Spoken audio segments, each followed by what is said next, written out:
mata chap chare sandaram koithokpugi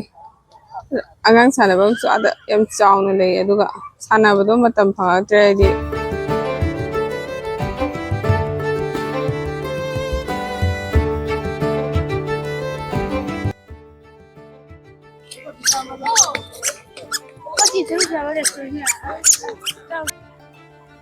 buffalo fight to wine hana moi festival type da tribe ki tawna cow fight kaina Tamil Nadu ronda leibado south lomda la lo ba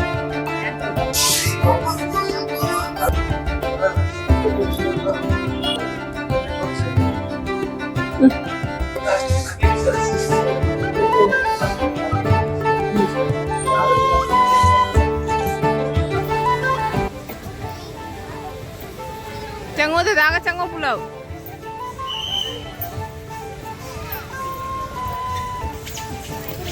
maki bagi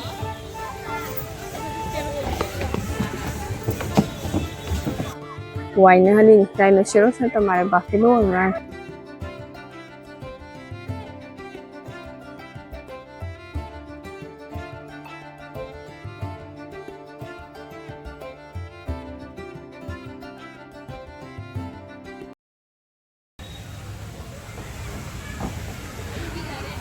cái kia đấy rồi nè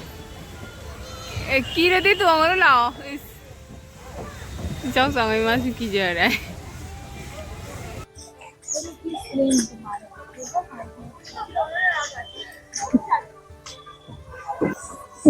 nasi mẹ nasi harau nó lôi giờ rồi đó đó nan thế rồi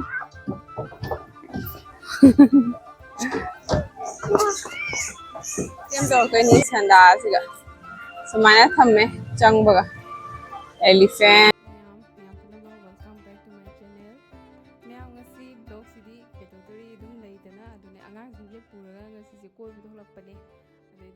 koi thulak pase khoi yam tham na di chatre dum khara kan toroga khoi ne chat pa ya ba mafam da adu do mayam la aga di khoi se smaina mo evening show to badani adu so khoi evening show se mata chana na nang ya ba ko ana khoi di khang di smaina evening show ni ana ahan ba lak pani na khoi na park type to mare na anga sing je khatang sana ra sanwai na ko ada imai cha sum ngang na taring da theng gare ko ta sir chalo sira hain hainari gai da अदो सी जौरागदी मोई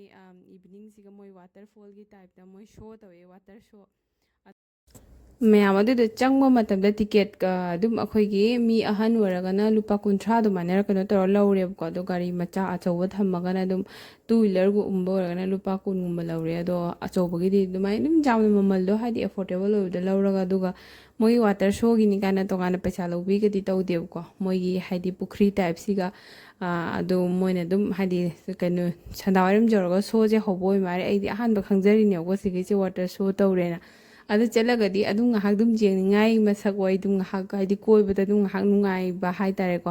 ngahak kedeudori ko angang singsu dum lari hana toroga leibodo moisu haidi nomu gi keno torok tab do busy orokpodo do idu ngahak tang mind fresh oina ba puthokbi bani adoni ma'am कदौदोरी पुंसी ऐसे अदुम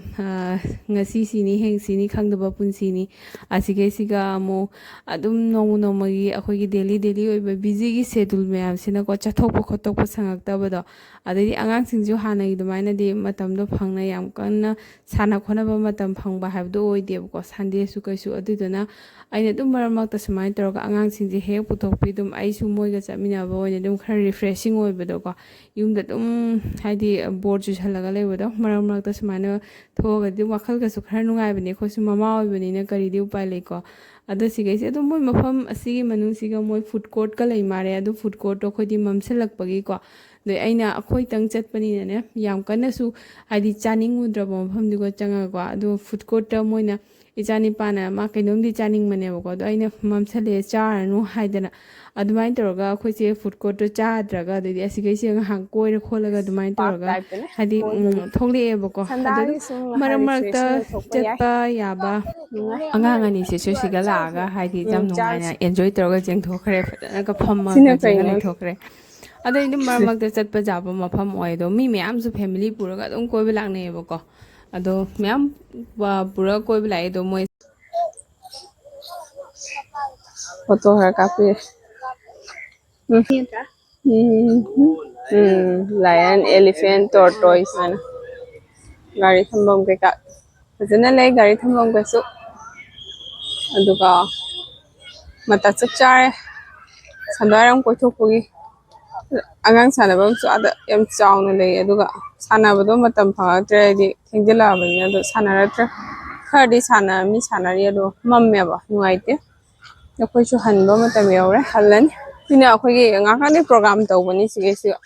program ka tawraga se taw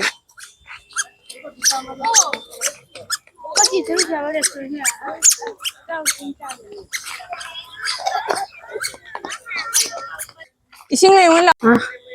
adami yeng rhinoceros ni che waina hali rhinoceros na tamare buffalo na waina hali semoi ki fui bomata moi khana ganu haiba buffalo fight toiba ma protect toiba si buffalo fight tawini du buffalo fight tawai hana moi festival type da tribe ki tawna cow fight kaina Tamil Nadu ronda leibado south londa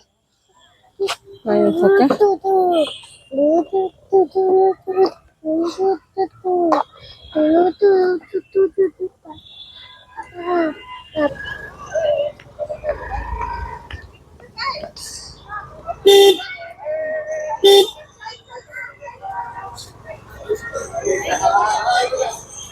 बताओ बताओ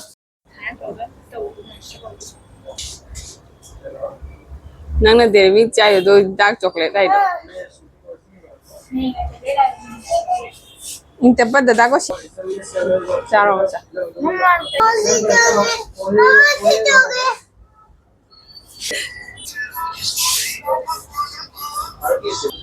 jadu na se pham gira se pham mola se pham ge no se pham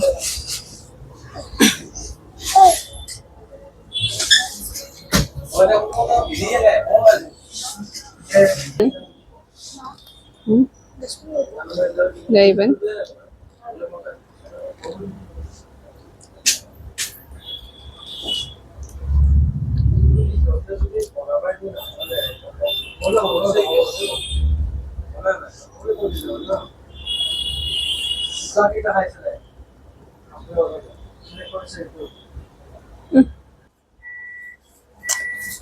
jaga taw ngang lok ho tar